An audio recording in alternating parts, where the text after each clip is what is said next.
নমস্কার বন্ধুরা, আমি ঝুমা। আমার চ্যানেলে সবাইকে স্বাগত। প্রতিদিনের মতন আজকেরও আরও একটা রেসিপি নিয়ে এসেছি বন্ধুরা আপনাদের সামনে। রেসিপিটি হলো ফুলকপির পকোড়া। ফুলকপির পকোড়া কিন্তু আমরা অনেকভাবে খেয়েছি। আমি কিভাবে বানিয়েছি আপনাদের কাছে শেয়ার করেছি বন্ধুরা। আপনারাও এইভাবে একবার বাড়িতে বানিয়ে খেয়ে দেখুন, আশা করি আপনাদেরও ভালো লাগবে। আর ভালো লাগলে বন্ধুরা লাইক, শেয়ার, কমেন্ট করতে কিন্তু ভুলবেন না। আমি এখানে একটা ফুলকপি নিয়েছি মিডিয়াম সাইজের, ধনেপাতা নিয়েছি, আদা নিয়েছি কুচি করে, আর দুটো তিনটে কাঁচা লঙ্কা লাল পাকা কুচি করে নিয়েছি। ফুলকপিটা আমি একটা বাটি নিয়েছি, গ্রেট করে নেব। ফুলকপিটা আমি আগে থেকে ভালো করে ধুয়ে রেখেছিলাম। ফুলকপিটা আমি গ্রেট করে নিয়েছি পুরোটা। আমি কিছু উপকরণ দেব: ধনেপাতা, আদা কুচি, লঙ্কা কুচি,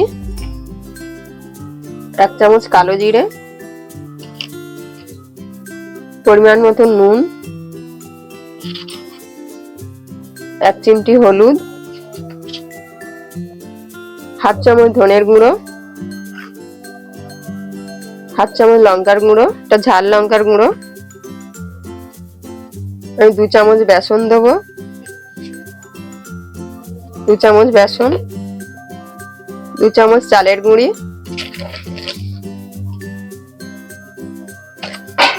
দিয়ে সবকিছু আমি ভালো করে মেখে নেব। প্রথমে জল ছাড়াই মেখে নেব, যদি জল প্রয়োজন হয় তাহলে অল্প আমি জল দেব। আমি ভালো করে মেখে নিয়েছি, আমি অল্প একটু জল দেব। অল্প জল দিয়ে আরো ভালো করে আমি মেখে নেব।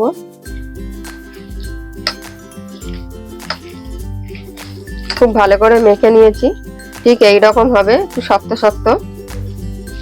আমি ছোট ছোট এবারে আপনারা যেরকম খুশি আপনাদের পছন্দ মতন করে নেবেন। আমি এরকম টাইপের করে নিচ্ছি। আরো একটা দেখাচ্ছি বন্ধুরা, এগুলো ঠিক কাটলেট হয়, কাটলেটের শেপে আমি বানিয়ে নিচ্ছি। আপনারা আপনাদের পছন্দ মতন বানিয়ে নেবেন। সবগুলো আমি একইভাবে বানিয়ে নেব। সবগুলো আমি ফুলকপিটা বানিয়ে নিয়েছি কাটলেটের শেপে।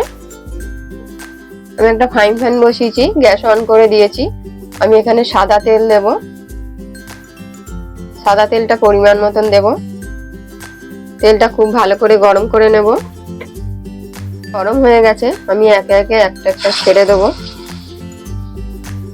প্রথমে দুটো দিয়ে দেখে নেব ভালো করে।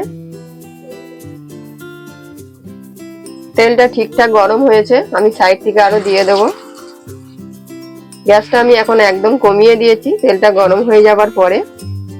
মিডিয়াম করে দিয়ে আমি আস্তে আস্তে এগুলো ভেজে নেব।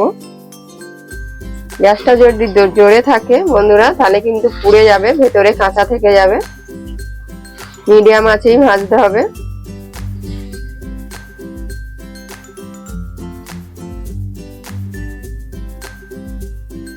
আমি উল্টে পাল্টে ভালো করে ভেজে নেব। এক পিঠ হয়ে গেছে, উল্টে দেব। প্রথমে এরকম নাড়িয়ে দেব।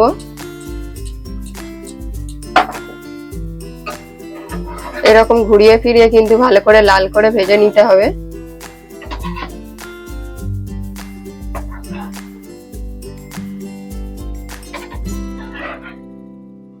সবগুলো আমি উল্টে দিয়েছি। এইভাবে আমি একইভাবে উল্টে পাল্টে ভালো করে ভেজে নেব। আমার ভাজা হয়ে গেছে, দেখুন লাল লাল হয়ে গেছে। আমি এবার তুলে নেব যেগুলো বেশি লাল হয়ে গেছে।